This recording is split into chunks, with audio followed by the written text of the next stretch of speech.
একটা গল্প দিয়ে একটু শুরু করতে চাই মাননীয় স্পিকার।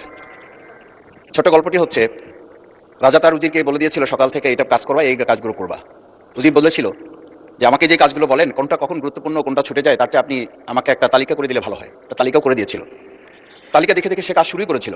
হঠাৎ করে রাজার মনে হলো সে একবার শিকারে যাবে। ঘোড়ার পেটে উঠে যখন রেকাবে পা ঢুকিয়েছে, রেকাবে পা ঢুকালে পা আটকে গিয়েছিল।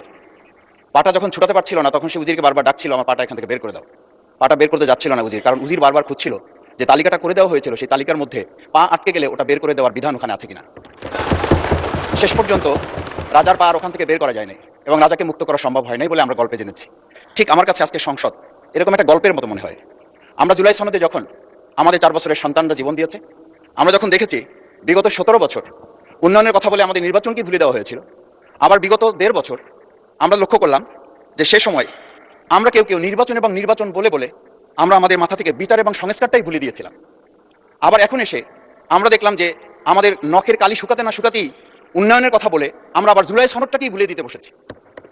আমি খুবই বিব্রত হই যে আমাদের সন্তানেরা রাস্তায় দাঁড়িয়ে সেদিন কি প্ল্যাকার্ডে এটা লিখেছিল যে আমরা একটা ফ্যামিলি কার্ডের জন্য আজকে রাস্তায় দাঁড়িয়েছি।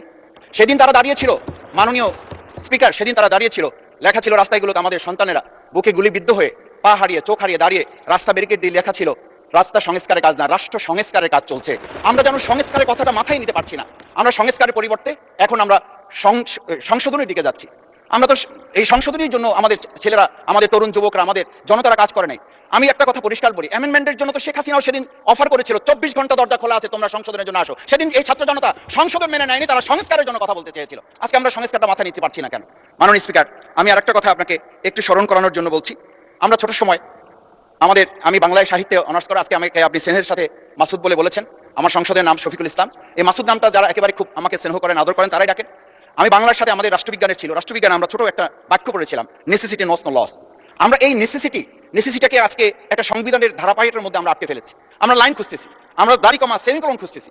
আমরা আজকে পরিষ্কার একটা কথা বুঝি যে আমাদের এই সংস্কারের প্রয়োজনটা এই কারণে দরকার হয়েছে, এই প্রস্তাবটা এজন্য উত্থিত হয়েছে যে এটা 30 কার্য দিবসের মধ্যে যেখানে করার কথা